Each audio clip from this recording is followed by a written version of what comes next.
For me, the reason that I think it's so important for folks to have this conversation about funding when they are stepping in, and that's why we've put it in step one, is because pretty much every aspect of what you can do in real estate investing is going to need money in some form or fashion, right? Mm-hmm. Even as a wholesaler, you may have to double close, which means you might have to actually find some transactional funding to go to the closing table, close it initially with the first transaction where you're the buyer, and then close it 24 hours, 36 hours, whatever afterwards Mm-hmm. with the next person in line.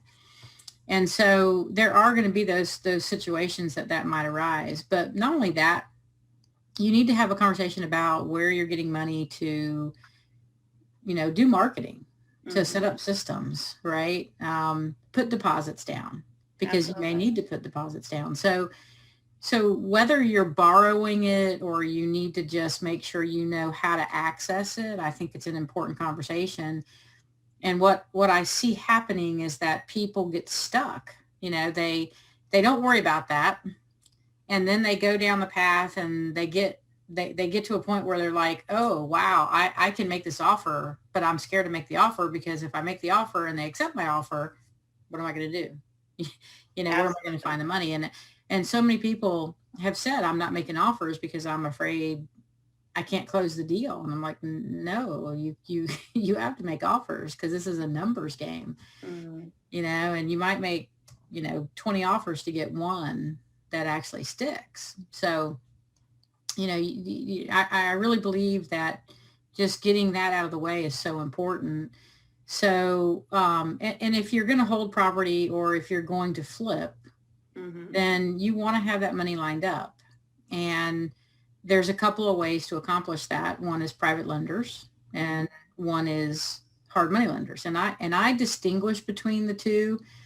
And I think what you'll find out there is that some people interchange that terminology Mm-hmm. and and kind of think it's the same.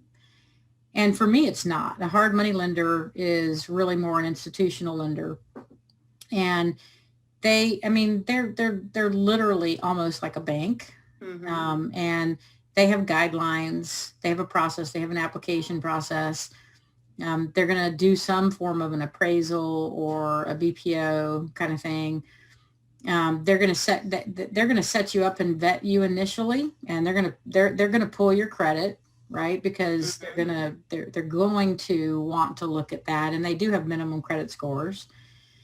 And then and then you can kind of get pre-set up with a hard money lender, and they mostly have unlimited money. I mean, you could go to them and do 20 deals at a time in reality.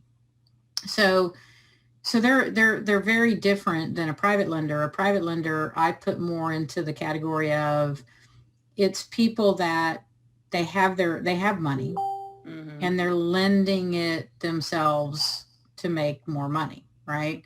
Mm-hmm. And they're a little less structured. And there's all kinds of continuums, okay?